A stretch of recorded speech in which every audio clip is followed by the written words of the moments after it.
بسم اللہ الرحمن الرحیم۔ محترم ناظرین، السلام علیکم ورحمۃ اللہ وبرکاتہ۔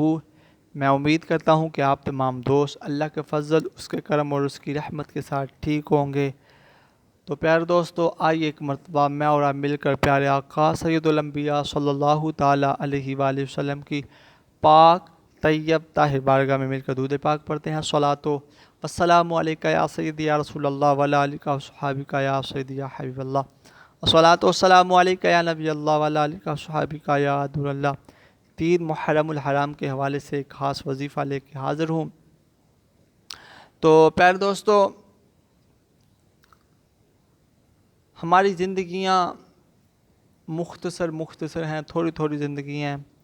تو ہر بندے کی زندگی میں کوئی نہ کوئی پریشانی ہے، کوئی نہ کوئی مصیبت ہے، کسی نہ کسی بیماری میں جگڑا ہوا ہے، کوئی نہ کوئی پریشان حال ہے، کسی نہ کسی ٹینشن میں۔ اس کی وجہ کیا ہے کہ ہم نے اپنے معمولات، اپنی زندگیوں کو اپنی مرضی کے مطابق گزارنا شروع کر دیا۔ ہم اللہ اور اس کے رسول کی نافرمانی کر رہے ہیں، ہم دین سے دور ہیں، جس کی وجہ سے یہ مشکل، یہ پریشانی ہم پر آ رہی ہے۔ تو میں دعا کرتا ہوں، آپ نے کمنٹ میں آمین ضرور کہنا ہے کہ یا اللہ جو لوگ بیمار ہیں اللہ انہیں شفا عطا فرما، جو بے روزگار ہیں اللہ انہیں رزق حلال عطا فرما، جو تنگ دست ہیں اللہ ان کی تنگ دستی کو دور فرما، اور یا اللہ جو دعاؤں کے لیے کہتے ہیں اللہ سب کی دعاؤں کو قبول فرما، جائز دعائیں۔ پیارے دوستو، نبی پاک علیہ الصلوۃ والسلام کی زندگی کا مطالعہ کیا جائے کہ جب میرے آقا علیہ الصلوۃ والسلام نے دین حق کا پرچار کرنا شروع کر دیا، اللہ کی وحدانیت اور میں اللہ کا رسول ہوں کہنا شروع کر دیا، تو لوگوں نے نبی پاک علیہ الصلوۃ والسلام پر ظلم و ستم کیے، یہاں تک کہ پتھر برسائے، لوگوں نے آپ کے قدمین شریف کے نیچے لوگوں نے کانٹے بچھانا شروع کر دیے۔ کیوں؟ کہ آپ حق کی بات کہہ رہے تھے۔ آپ نے کہا لوگوں، یہ بتوں کی پوجا کرنا چھوڑ دو، اللہ ایک ہے، اس کی عبادت کرو۔ اسی طرح امام علی مقام، جگر گوشہ بطول، نواسہ رسول، فرزند حضرت مولا مشکل کشا سلطان کربلا حضرت امام علی مقام حضرت امام حسین رضی اللہ تعالیٰ نے کہا یزید کی بیعت میں نہیں کر سکتا کیونکہ وہ فاسق ہے، وہ فاجر ہے۔ میں اپنے نانا جان کے دین کا پرچار کرنے جا رہا ہوں، میں حق کی بات کو تسلیم کرتا ہوں، کیونکہ اگر امام حسین یزید کی بیعت کر لیتے تو قیامت تک کسی نے دین اسلام کی بات نہیں تھی کرنی، کیونکہ حق پر کسی نے پھر کھڑے نہیں تھا ہونا۔ کیونکہ شاعر نے کہا نا کہ نبی کا دین بچانا حسین جانتے ہیں، ٹھیک ہے۔ تو واقعی حسین علیہ الصلوۃ والسلام نے اپنی زندگی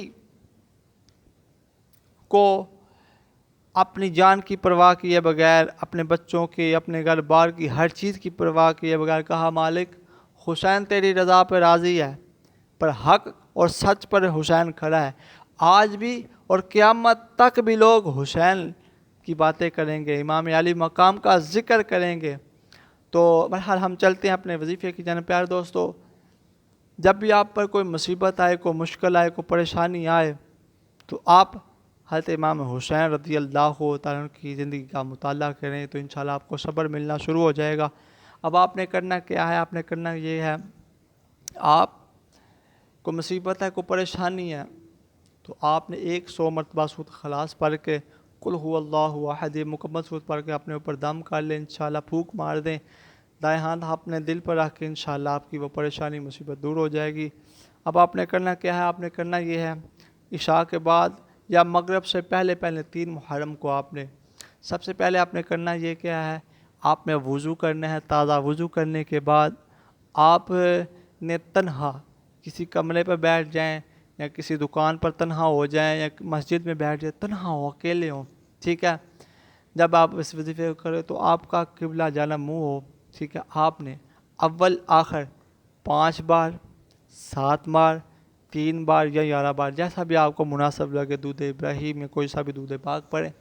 پھر آپ نے 100 مرتبہ اللہ کریم جل شانہ کے یہ 2 نام پڑھنے ہیں، یا اللہ ہو یا عزیز، یا اللہ ہو یا عزیز، یا اللہ ہو یا عزیز۔ 100 مرتبہ پڑھنے کے بعد پھر آپ نے سورہ اخلاص یعنی کہ قل هو اللہ احد اللہ الصمد، یہ مکمل صورت 67 بار آپ نے پڑھنی ہے، یعنی کہ 3 کم 70 مرتبہ آپ نے اس صورت کو پڑھنا ہے۔